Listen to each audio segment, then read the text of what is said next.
ಮೊದಲನೇದಾಗಿ ಕರ್ನಾಟಕದ ಅಸ್ಮಿತೆ ಅನ್ನೋ ಪ್ರಶ್ನೆ ಬಂದಾಗ ಯಾವುದು ನಮ್ಮ ಅಸ್ಮಿತೆ ಅಥವಾ ಯಾವುದನ್ನು ಉಳಿಸ್ಕೊಳ್ಬೇಕಾಗಿದೆ?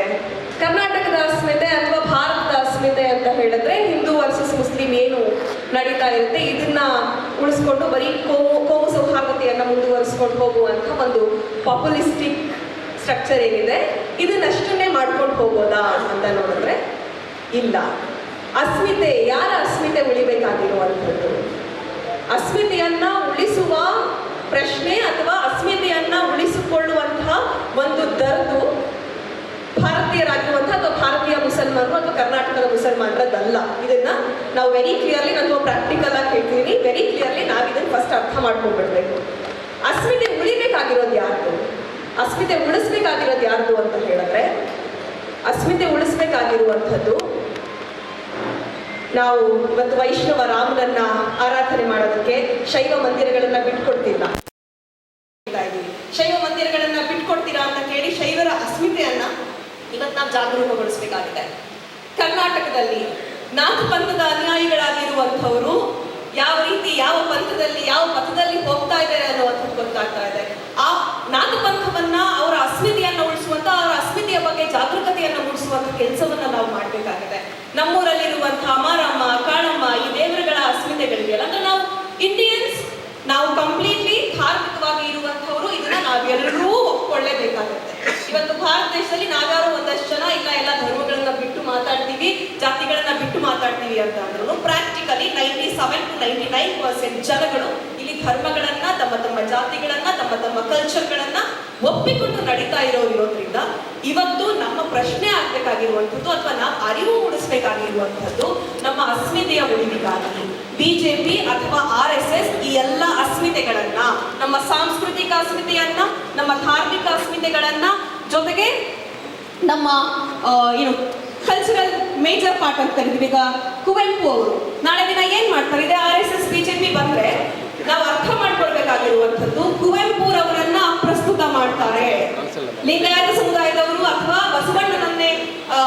ಬಸವಣ್ಣನ ಅನುಯಾಯಿಗಳಾಗಿರುವಂತಹ ನಾವು ಕನ್ನಡಿಗರು ನಮ್ಮ ಕನ್ನಡದ ಒಂದು ಧರ್ಮ ಆಗಿರುವಂತಹ ಲಿಂಗಾಯತ ಧರ್ಮವನ್ನ ಕಂಪ್ಲೀಟ್ಲಿ ಕೊಲ್ಯಾಪ್ಸ್ ಮಾಡಿ ಹಾಕ್ತಾರೆ. ಸೊ ನಮ್ಮ ಅಸ್ಮಿತೆಯನ್ನ ಉಳಿಸ್ಕೊಳ್ಬೇಕು ಅನ್ನುವಂಥದ್ದು ಪ್ರಜ್ಞೆ ನಮಗೆ ಬರಬೇಕಾಗಿರುವಂಥದ್ದು. ಕುವೆಂಪುರವರನ್ನ ಉಳಿಸ್ಕೊಳ್ಳುವಂತಹ ಅಸ್ಮಿತೆ, ಬಸವಣ್ಣನವರನ್ನ ಉಳಿಸ್ಕೊಳ್ಳುವಂತಹ ಅಸ್ಮಿತೆ, ನಾರಾಯಣ ಗುರುಗಳನ್ನ ಉಳಿಸಿಕೊಳ್ಳುವಂತಹ ಅಸ್ಮಿತೆ, ಸಂಗೊಳ್ಳಿ ರಾಯಣ್ಣನ ಉಳಿಸಿಕೊಳ್ಳುವಂತಹ ಅಸ್ಮಿತೆ, ಈ ನೆಲಕ್ಕೋಸ್ಕರ ಹೋರಾಡಿದಂತಹ ಎಲ್ಲ ಮಹನೀಯರ ತತ್ವ ಸಿದ್ಧಾಂತಗಳು ಮತ್ತು ನಮ್ಮ ಕಲ್ಚರಲ್ ಪಾಲಿಟಿಕ್ಸ್ ಅಥವಾ ಸಾಂಸ್ಕೃತಿಕ ಅಸ್ಮಿತೆಗಳನ್ನ, ನಮ್ಮ ಮನೆಯಲ್ಲಿ ಇದುವರೆಗೆ ನಡ್ಕೊಂಡು ಬಂದಿರುವಂತಹ ಸಂಪ್ರದಾಯಗಳ ಅಸ್ಮಿತೆಯನ್ನು ಉಳಿಸ್ಕೊಳ್ಬೇಕು ಅಂತ ಅಂದ್ರೆ ನಾವು ಬಿಜೆಪಿಯನ್ನ ಸೋಲಿಸಬೇಕಾಗಿದೆ. ಇದರ ಜೊತೆಗೆ ಬಿಜೆಪಿಯನ್ನ ಸೋಲಿಸುವ ಮೂಲಕ RSS ಅನ್ನ ಸೋಲಿಸುವಂತ ಕೆಲಸವನ್ನ ಮಾಡಬೇಕಾಗಿದೆ. ಇಲ್ಲ ಅಂತ ಅಂದ್ರೆ ಇವಾಗ ಹೇಳ್ತಾ ಇದ್ದಾರೆ ಏನು, ಒನ್ ನೇಷನ್ ಒನ್ ಕಲ್ಚರ್ ಅಲ್ವಾ? ನಾಳೆ ಒನ್ ನೇಷನ್ ಈಗಾಗಲೇ ಶುರುವಾಗಿದೆ, ಒನ್ ನೇಷನ್ ಒನ್ ಗಾಡ್. ನಾಳೆ ಒಂದು ಸೀಬೆ ಗಿಡ, ಒಂದು ಸೀಬೆ ಹಣ್ಣು ಮಾತ್ರ ಬಿಡಬೇಕು ಅಂತ ರೂಲ್ಸ್ ತಗೊಂಡು ಬಂದ್ರು, ಅಥವಾ ಒಂದು ಕಂಟ್ರಿ ಒಂದು ದೇಶ ಒಂದು ಮಣ್ಣು ಮಾತ್ರ ಅನ್ನುವಂತಹ ಕಲ್ಚರ್ ಕೂಡ ತೆಗೆದುಕೊಂಡು ಬಂದ್ರು ನಾವು ಆಶ್ಚರ್ಯ ಪಡಬೇಕಾಗಿಲ್ಲ. ನಮ್ಮ ಬಸವಣ್ಣನವರನ್ನ, ನಮ್ಮ ನಾರಾಯಣ ಗುರುಗಳನ್ನ, ನಮ್ಮ ಬಾಬಾ ಸಾಹೇಬರನ್ನ, ಇದ್ರ ಜೊತೆಗೆ ನಮ್ಮ ಪಂಥದ ವಿಚಾರ ಆಚಾರಗಳೇನಿದ್ದಾವೆ ಇವೆಲ್ಲವನ್ನ ಉಳಿಸ್ಕೊಳ್ಳುವಂತಹ ಜವಾಬ್ದಾರಿ ನಮ್ಮ ಮೇಲಿದೆ ಅನ್ನುವಂಥದ್ದನ್ನ ಕರ್ನಾಟಕದ ಜನರಿಗೆ, ವಿವಿಧ ಅಸ್ಮಿತೆಗಳನ್ನು ಉಳ್ಳಂತಹ ಜನರಿಗೆ ಅರ್ಥ ಮಾಡಿಸುವಂತಹ ಕೆಲಸವನ್ನ ಮಾಡುವ ಮೂಲಕ ಮಾತ್ರ ಕರ್ನಾಟಕದ ಅಸ್ಮಿತೆಯನ್ನ ಕಟ್ಟಲಿಕ್ಕೆ ಸಾಧ್ಯ. ಇದ್ರ ಜೊತೆಗೆ ಇದೊಂದು ಸುಮ್ಮನೆ ನಾನು ಎಕ್ಸಾಂಪಲ್ ಕೊಟ್ಟೆ, ಇದನ್ನ ಭಾಷೆ ವಿಚಾರದಲ್ಲಾದರೂ ತಗೊಳ್ಳಿ ಅಥವಾ ನಿಮ್ಮ ಆಹಾರದ ವಿಚಾರದಲ್ಲಾದರೂ ತಗೊಳ್ಳಿ. ಸೊ ಇರುವಂತಹ ಅಸ್ಮಿತೆಯನ್ನು ಉಳಿಸುವಂಥ ಕೆಲಸವನ್ನ ಇವತ್ತು ಮೇಜರ್ಲಿ ಮಾಡಬೇಕಾಗಿರುವಂಥದ್ದು. ಮುಸಲ್ಮಾನರಿಗೆ ಏನು ಮಾಡ್ಬೋದು? ಅವರು ಒಂದು ರಿಯೋಟನ್ನು ಸೃಷ್ಟಿ ಮಾಡ್ಬೋದು, ಅಥವಾ ನಮ್ಮ ಮುಸ್ಲಿಂ ಹೆಣ್ಮಕ್ಳ ಬಗ್ಗೆ ಮಾತಾಡ್ಬೋದು. ನೀವು ಮಾಂಸ ತಿನ್ನಬೇಡಿ ಅಂತ ಹೇಳ್ಬೋದು. ನನಗೆ ಮಾಂಸ ತಿನ್ನೋದು ಬರೀ ಮುಸ್ಲಿಮ್ಸ್ ಮಾತ್ರನಾ? ತಿನ್ನೋರು ಬೇರೆನೂ ಇದ್ದಾರಲ್ವಾ? ಅವ್ರಿಗೂ ಹೇಳಬೇಕಲ್ವ, ಅವ್ರಿಗೂ ಅರ್ಥ ಆಗಬೇಕಲ್ವ ನಮ್ಮ ಅಸ್ಮಿತೆಗೆ ಪೆಟ್ಟು ಬೀಳ್ತಿದೆ, ನಮ್ಮ ಅಸ್ಮಿತೆಯನ್ನು ಉಳಿಸ್ಕೊಳ್ಬೇಕು ಅಂತ.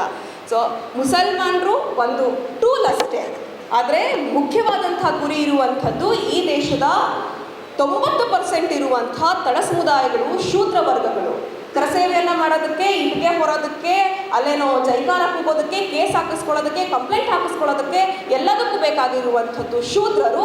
ಈ ಹೊತ್ತಿನಲ್ಲಿ BJPಯನ್ನು ಸೋಲಿಸುವಂಥ ಕೆಲಸವನ್ನು ಶೂದ್ರ ಸಮುದಾಯಗಳು ತಮ್ಮ ಅಸ್ಮಿತೆಯನ್ನು, ಶೂದ್ರ ಸಮುದಾಯಗಳಿಗೆ ನಾವೆಲ್ಲರೂ ಸೇರಿ ಅಸ್ಮಿತೆಯ ಪ್ರಜ್ಞೆಯನ್ನು ಮೂಡಿಸುವ ಮೂಲಕ ಮಾತ್ರ ಸೋಲಿಸ್ಲಿಕ್ಕಾಗತ್ತೆ ಅಂತ ನಾನು ಭಾವಿಸ್ಕೊಳ್ತೇನೆ. ನನಗೆ ಕೊಟ್ಟಿದ್ದು 2 ನಿಮಿಷ ಟೈಮು, ಸಮಯ ಹೋಗ್ತಿದೆ. ಧನ್ಯವಾದ.